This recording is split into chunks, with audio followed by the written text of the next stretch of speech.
El Consejo de Seguridad de las Naciones Unidas finalmente se reunió, hasta este lunes.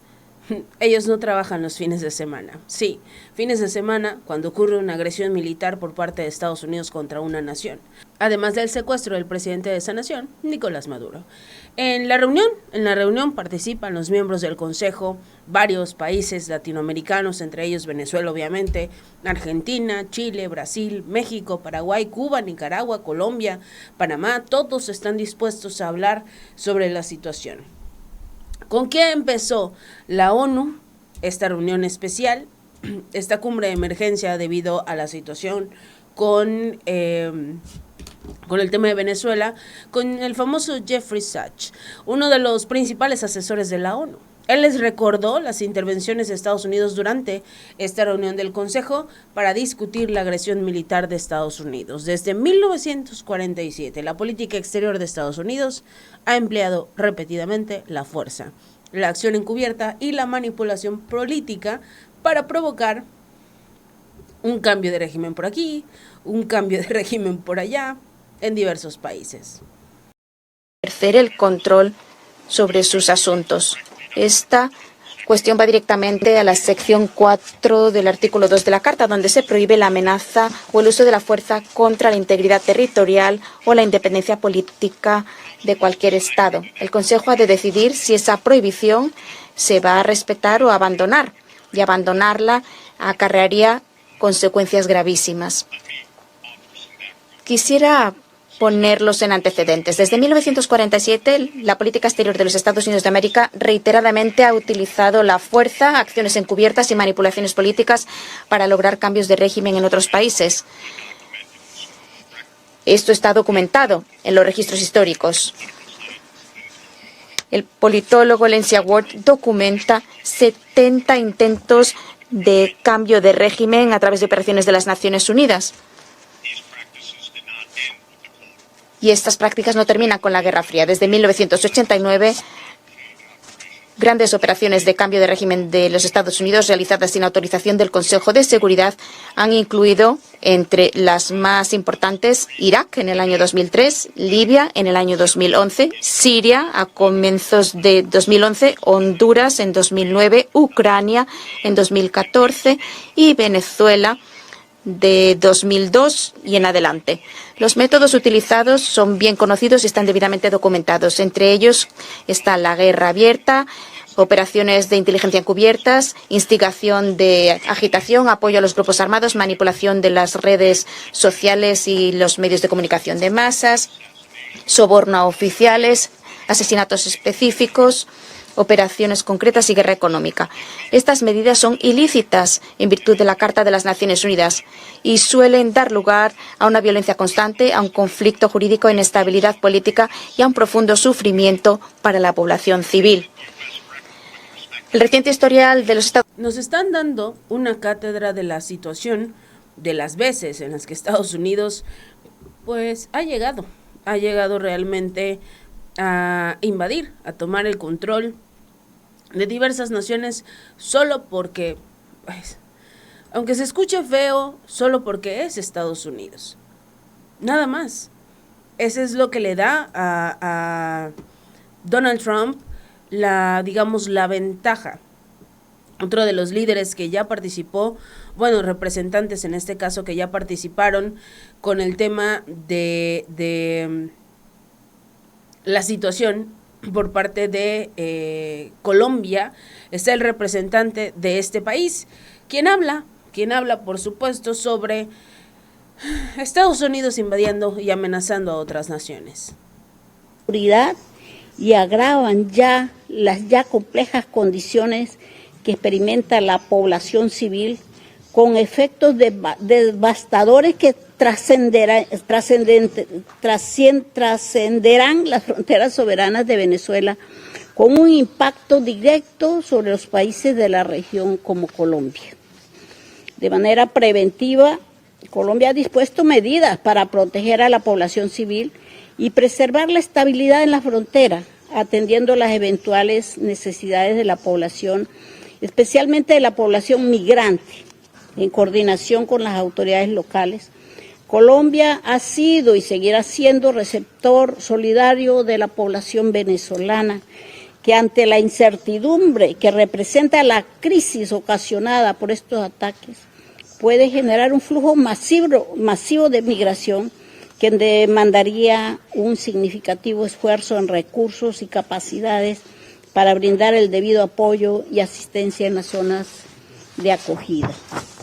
Señor presidente, estas acciones recuerdan los peores momentos de injerencias en la política latinoamericana y del Caribe y constituye una clara amenaza a la preservación de la región como una zona de paz y al compromiso que como Estados hemos asumido de resolver nuestras diferencias de forma pacífica por la vía del diálogo y la negociación u otras formas de solución pacífica, en plena consonancia con el derecho internacional y con los instrumentos que hemos suscrito a nivel hemisférico y regional, como la Carta de la Organización de los Estados Americanos. Es importante además dimensionar lo que esta situación significa para la paz y la seguridad internacionales. Más allá de nuestra región, especialmente cuando un miembro permanente del Consejo de Seguridad toma la decisión de hacer uso de la fuerza y asumir control de manera unilateral de otro Estado soberano, con el objeto, entre otros, de apropiarse recursos naturales o estratégicos.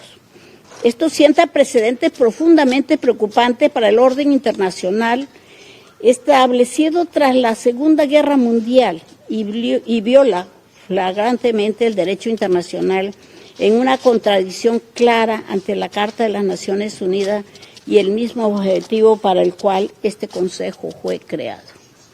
Si un Estado, y en particular un Estado que es miembro permanente de este Consejo, desconoce el orden internacional que diseñamos en San Francisco, ¿cuál es entonces el rol de este Consejo y dónde quedan los cimientos de la paz y la seguridad internacionales? ¿Dónde quedan? ¿Dónde quedan las reglas? Es que eso es lo que a la ONU se le olvida, que finalmente Estados Unidos rompió las reglas. No hay otra forma para describirlo. Estados Unidos rompió las reglas, pero como todos le tienen miedo al señor Donald Trump, al señor Estados Unidos, pues nadie hace nada al respecto. Quien habló también en esta situación fue el representante de Rusia ante la ONU, Vasily Nevencia. Condenó la agresión de Estados Unidos contra Venezuela, expresó el apoyo de Moscú a las autoridades durante su discurso ante la ONU. El ataque, que causó la muerte de varias decenas de ciudadanos venezolanos y cubanos, se convirtió para muchos en un presagio del regreso a la era de la injusticia y la dominación estadounidense por la fuerza, por el caos, por la anarquía, de la que siguen sufriendo decenas de países de diferentes regiones del mundo. Se llama, esto que acaba de decir el diplomático ruso, cachetada con guante blanco. Señor presidente, primero y principal, queremos felicitarlo por haber asumido la presidencia del Consejo de Seguridad. En segundo lugar, damos la bienvenida a los nuevos miembros electos del Consejo de Seguridad. El inicio de este nuevo año conmocionó a todos los que por el mundo entero confiaban y albergaban la esperanza de que el respeto al derecho internacional, la no injerencia en los asuntos internos de otros países y la apuesta por la diplomacia y la búsqueda de la avenencia se convertirían en principios claves de la labor del nuevo gobierno estadounidense. El ataque contra el líder de Venezuela, agravado además por la muerte de varias decenas de ciudadanos venezolanos y cubanos, para muchos se ha convertido en un presagio del regreso a la era de la ilegalidad y del dominio estadounidense a través de la fuerza, el caos y la anarquía, que siguen afligiendo a decenas de estados en distintas regiones del mundo. No hay ni puede haber justificación alguna para los crímenes cínicamente cometidos por Estados Unidos en Caracas. Condenamos energéticamente el acto de agresión armada de Estados Unidos contra Venezuela, vulnerando todas las normas del derecho internacional. en relación con la confirmación del secuestro del presidente legítimamente electo de Venezuela, Nicolás Maduro, y su esposa en Estados Unidos. Ahora sabemos que están en Nueva York. Pedimos a las autoridades estadounidenses su liberación inmediata. El presidente legítimamente electo de un país soberano y su esposa. Cualquier problema o conflicto entre Estados Unidos y Venezuela debe resolverse mediante el diálogo. Justamente así lo consagra la Carta de las Naciones Unidas, cuyos objetivos y principios algunos estados han aplicado de manera selectiva en los últimos años, según el panorama político. Hoy enfrentamos las consecuencias de esta irresponsabilidad y selectividad en la aplicación de las normas del derecho internacional que se vinculaban con el llamado orden mundial basado en normas. Aquí tienen su orden mundial en todo su esplendor, horrorizando incluso a los más acérrimos atlantistas. Señor presidente, manifestamos nuestra profunda solidaridad con el pueblo venezolano ante la agresión externa. Apoyamos firme y completamente la política del gobierno bolivariano de protección de los intereses nacionales y la soberanía del país. Las acciones agresivas de Washington ya han sido condenadas por numerosos estados y asociaciones multilaterales, incluido el Movimiento de Países No Alineados, la Unión Africana y el Grupo de Amigos en Defensa de la Carta de las Naciones Unidas. Esperamos que este atropello internacional reciba sin demora una evaluación objetiva y exhaustiva en el plano jurídico internacional con los mecanismos universales de la ONU y otros formatos multilaterales siendo utilizados. Este proceso no debe verse afectado por el reconocimiento o no de la legitimidad por parte de determinados estados o organizaciones de Nicolás Maduro. Por ello, los susurros apenas inteligibles y los intentos de eludir valoraciones de principios por parte de quienes en otras situaciones exigían con vehemencia el cumplimiento de la Carta de la ONU resultan hoy especialmente hipócritas e inapropiados. Esperamos que lo reconozcan, que dejen atrás los dobles raseros y que no intenten justificar un acto tan flagrante de agresión por temor a enojar al gendarme mundial estadounidense que intenta resurgir. Resulta especialmente desazonador el terrible cinismo con el que Washington ni siquiera procura ocultar los verdaderos objetivos de su operación criminal, establecer un control ilimitado sobre los recursos naturales de Venezuela y la afirmación de sus ambiciones hegemónicas en América Latina. Así, Washington da un nuevo impulso al neocolonialismo y al imperialismo, que fueron rechazados de manera repetida y decisiva por los pueblos de esta región y del sur mundial en conjunto. Estimados colegas, ante estas circunstancias es de suma importancia que toda la comunidad internacional esté unida y rechace de manera definitiva los métodos y herramientas de la política militar exterior estadounidense, que ha quedado de manifiesto en el caso de Venezuela. Solo así se podrá obligar a Washington a revisarlos y abandonar sus peligrosas ilusiones. Como dijimos en sesiones anteriores sobre Venezuela, ahora las campanas tañen en toda la región y en todo el hemisferio occidental. También suenan estas campanas ante los Estados miembros de la ONU y en relación con el futuro de la propia organización. No escuchar estas campanas significa mostrar cobardía y falta de principios, venciendo la práctica del socavamiento continuo del derecho internacional y del comportamiento civilizado entre los estados. No se puede permitir que Estados Unidos se autoproclame en juez supremo, supuesto, con derecho exclusivo de invadir países, designar culpables, imponer y ejecutar castigos, con independencia o ignorando conceptos de jurisdicción internacional, soberanía y no injerencia. ¿Es acaso ese el mundo que esperábamos lograr en la celebración del 80º aniversario de la Carta de la ONU, cuando todos firmamos la declaración al respecto proyecto de la presidencia del Consejo de Seguridad? ¿Es ese el objetivo de la reforma de la ONU que todos defendimos? ¿O acaso la ONU y el Consejo de Seguridad ya no existen y debemos acudir a Washington para obtener una patente de dominio, mientras que la voluntad de cada pueblo y su derecho a decidir su destino no valen nada? Son estas las preguntas que todos debemos responder hoy. Y si la respuesta es sincera y basada en principios, entonces quizá el liderazgo estadounidense, que afirma abiertamente su intención de gobernar otros países en interés de los Estados Unidos, puede hacer que este país mire a su propia constitución, la de los Estados Unidos, que comienza diciendo nosotros el pueblo de los Estados Unidos, y esperamos que así empiecen a reconocer la soberanía de otros estados en lugar de dedicarse a derrocar regímenes que les resultan incómodos. Gracias. Gracias al representante de la Federación de Rusia por su intervención. Ahora tiene la... Dejen de intentar acabar con todos los que consideran sus enemigos. Es la verdad. Están haciendo hasta lo imposible, con tal de justificar lo que están haciendo. Ya salió en este caso Estados Unidos, el representante de Estados Unidos, a decir: no hicimos nada malo. Literal, ese es su posicionamiento. No hicimos nada malo.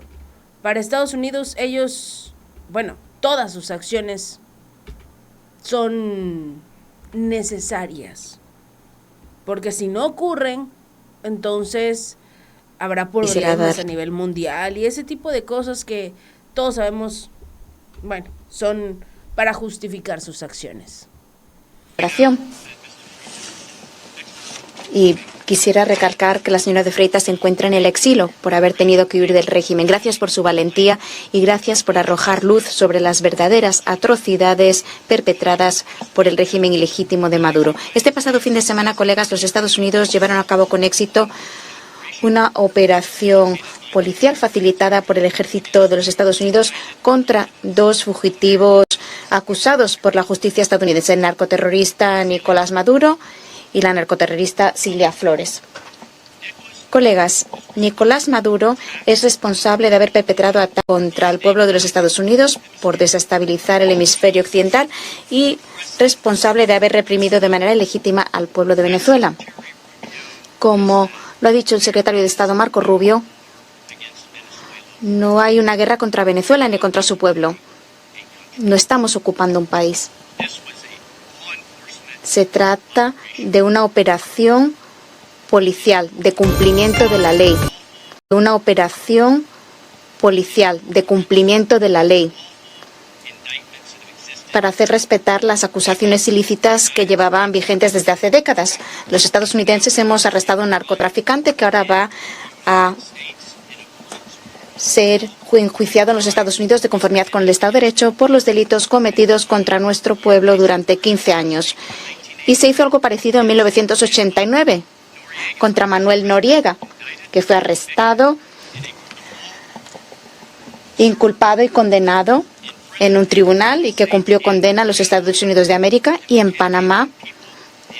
Y el pueblo panameño y el pueblo estadounidense, gracias a ellos, son más seguros y no cabe duda alguna de que gracias a ello la región también logró mayor estabilidad. Esta acción de cumplimiento de la ley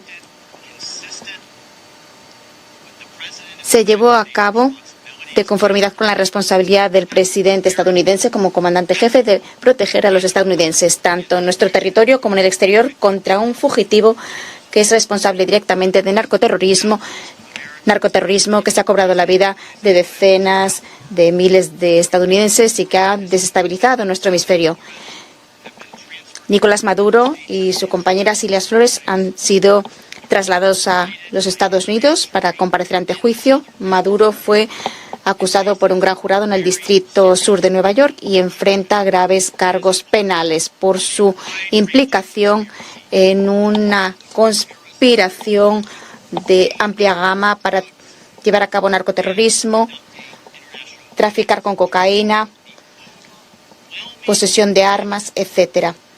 la evidencia abrumadora de sus crímenes se presentará de manera abierta en un tribunal estadounidense. Colegas, Maduro no es solo un narcotraficante acusado, sino que además era un presidente, entre comillas, ilegítimo. No era un jefe de Estado.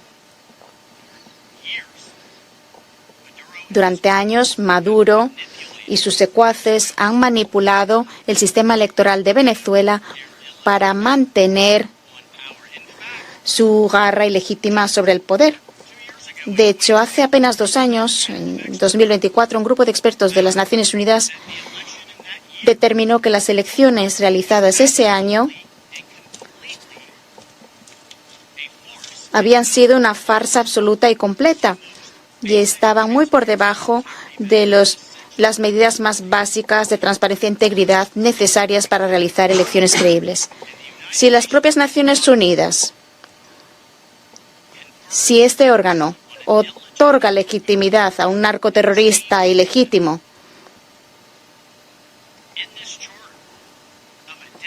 y trata de la misma manera en este salón a un jefe de Estado democráticamente electo, entonces, ¿qué tipo de organización es esta? Hemos de saber que más de 50 países, muchas naciones, entre ellas las de la Unión Europea, entre ellas varios países de América Latina de la región y, como no, Estados Unidos también, más de 50 países, repito, rechazaron la legitimidad de la reelección de Maduro tras las disputadas elecciones de 2024 y no lo reconocen, repito, no lo reconocen como presidente legítimamente electo de Venezuela. Maduro, de manera ilícita, se negó a ceder pacíficamente el poder después de que el pueblo venezolano lo sacara de su cargo en las elecciones de 2024. Por ello, Maduro era un fugitivo de la justicia, es el cabecilla de una viciosa organización narcoterrorista, el Cártel de los Soles. Es una empresa patrocinada por su régimen que se coordina con otras organizaciones viciosas, entre ellas el Tren de Aragua, entre otras, como digo, para llevar a cabo su objetivo de utilizar los estupefacientes ilícitos como arma contra los Estados Unidos de América. Y por su parte, el Tren de Aragua es una organización designada como organización terrorista extranjera, con muchos miembros, muchos de los cuales se han infiltrado en nuestro país y están llevando a cabo una guerra ilícita y cometiendo actos hostiles contra el pueblo estadounidense y contra los Estados Unidos de América. Sus criminales aterrorizan y llevan a cabo crímenes brutales, secuestros, asesinatos, extorsiones, tráfico de armas y narcotráfico. Este gobierno, el gobierno del presidente Trump, no lo va a tolerar. De hecho, en marzo de 2025, el presidente Trump declaró que el Tren de Aragua, cito, que el Tren de Aragua está llevando a cabo acciones hostiles y realizando actos de guerra irregular contra los Estados Unidos, tanto de manera directa como de manera indirecta, de manera clandestina o por otra vía, por órdenes del gobierno de Venezuela. Maduro y sus compinches se han asociado con algunos de los mayores narcotraficantes y narcoterroristas del mundo desde hace décadas y han facilitado el flujo de drogas ilícitas que llegan a los Estados Unidos y que se calcula en 700 toneladas anuales. Se ha enriquecido muchísimo a expensas de la miseria de muchísimos venezolanos, estadounidenses y otros. Pasa a engrosar la lista de organizaciones terroristas como Hezbollah. Se está cooperando con funcionarios iraníes corruptos y con otros actores malignos para influir no solo en la región, sino también para influir de manera maligna en los Estados Unidos de América. Y de hecho, en su propio informe sobre las drogas de 2025, la Oficina de las Naciones Unidas contra la Droga y el Delito determinó que Venezuela era una de las principales rutas para el tráfico de estupefacientes en el hemisferio occidental, de drogas ilícitas, principalmente cocaína, que entran en los Estados Unidos y cada vez más también en Europa. Como lo dijo recién ayer el secretario de Estado Marco Rubio, este es el hemisferio occidental. Aquí es donde vivimos. Y no vamos a permitir que el hemisferio occidental se utilice como base de operaciones para los adversarios rivales y competidores de los Estados Unidos de América. No se puede convertir a Venezuela en el núcleo de operaciones para Irán, para Hezbollah, para las pandillas, para las agencias de inteligencia y para otros actores malintencionados que controlan ese país. No se puede seguir dejando que las mayores reservas energéticas del mundo estén bajo el control de adversarios de los Estados Unidos, bajo el control de líderes ilegítimos, en lugar de beneficiar al pueblo de Venezuela y ser robados por un puñado de oligarcas dentro de Venezuela. Pero bueno, ahí no queda la cosa. Numerosas organizaciones de las Naciones Unidas y de derechos humanos han publicado informes donde se documentan graves abusos de los derechos humanos perpetrados por el régimen de Maduro, entre ellos informes de matanzas extrajudiciales, presos políticos, torturas y detenciones ilícitas y arbitrarias. De hecho, más de 8 millones de venezolanos han abandonado el país, desestabilizando así a los países vecinos de la región y creando la mayor crisis de refugiados del mundo. Members del Consejo, colegas, los Estados Unidos queremos un futuro mejor para Venezuela. Creemos en un futuro mejor para el pueblo de Venezuela y para el pueblo de la región y para los pueblos del mundo. Y ese futuro sería estabilizar la región y hacer que el mundo en que vivimos sea un lugar mejor y más seguro. Y por eso millones de venezolanos que huyeron de ese régimen brutal están celebrando regocijados en el mundo entero, mientras que este órgano pontifica, incluidos en mi estado del que soy originario, Florida, al que centenares de miles de venezolanos tuvieron que huir de la brutalidad de este régimen. Quisiera reiterar que el presidente Trump le dio una oportunidad a la diplomacia. Le dio múltiples oportunidades al presidente Maduro. Trató de distender la situación. Maduro rechazó esos ofrecimientos. El presidente Trump dejó claro que el narcoterrorismo debe detenerse y aún así continuaba. Los Estados Unidos no vacilaremos en nuestro empeño por proteger a los estadounidenses frente a la lacra del narcoterrorismo y buscaremos la paz, la libertad y la justicia para el gran pueblo de Venezuela. Muchas gracias, presidente. Doy las gracias al representante de los Estados Unidos. Wow. Esa es la forma de justificar por parte de Estados Unidos el ser Estados Unidos. Si este video te gustó, no olvides darle like y compartir. Nos vemos la próxima.